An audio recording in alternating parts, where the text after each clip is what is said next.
Hi, I'm Bob Negro from Montgomery, Alabama. And for the last 5 years, I've been a volunteer for the AARP Fraud Watch Network.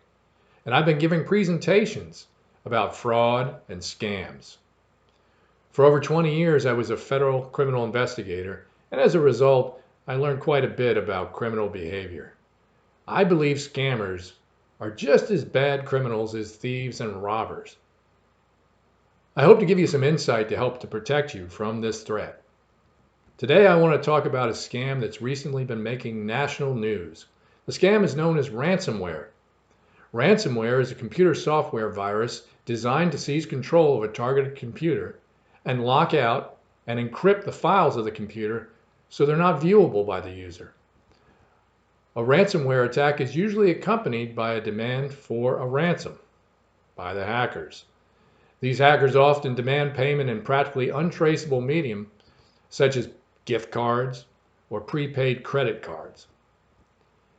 In a recent example, the Colonial Pipeline was the victim of a ransomware attack in which Russian or Eastern European-based hackers used dark side software to infiltrate the pipeline operations and shut down the flow of fuel for more than half of the eastern seaboard.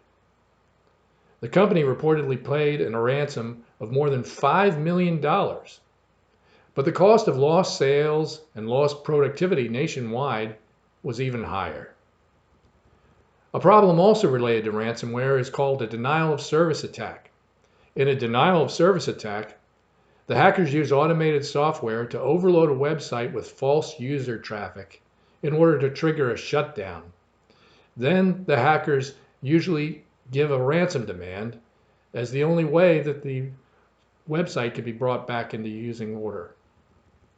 It's not just business that gets targeted by ransomware. It's also individuals. Starting in 2011, the so-called FBI Money Pack virus locked up individual users' computers and posted a fake FBI warning message saying the computer was compromised and had been shut down. The warning page led many people to pay the hackers to unlock their computer or caused them to have to go to a paid professional computer repair shop to have the virus removed.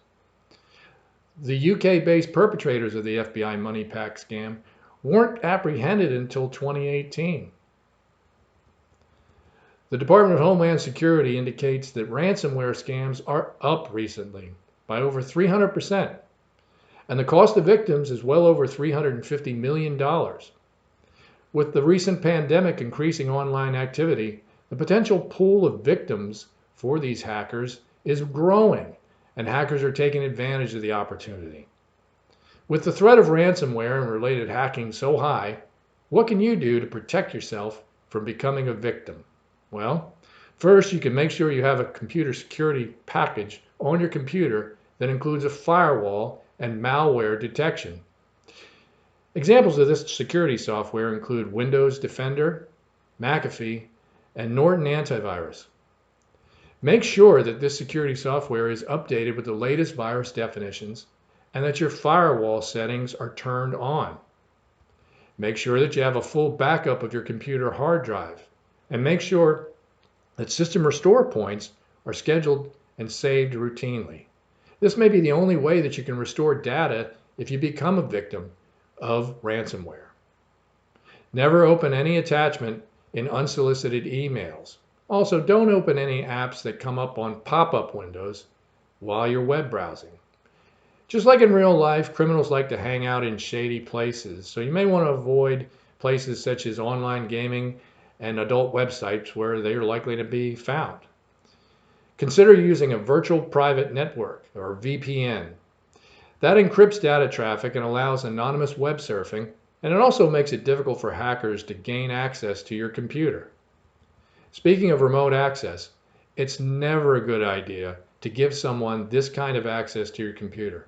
There are scammers out there that pretend to be technical support who try and trick you into granting remote access so they can hack your computer. If you do become a victim of ransomware or related hacking, don't suffer in silence.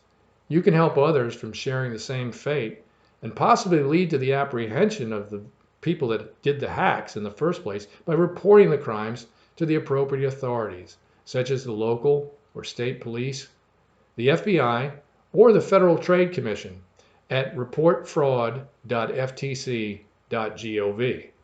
Finally, make sure to keep up to date on the latest developments in scams and frauds by reviewing the AARP Fraud Watch Network website.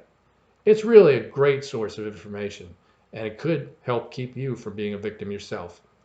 Remember that knowledge is the best defense against becoming a victim of frauds and scams. Thank you so much for listening to me, and I wish you the best of luck.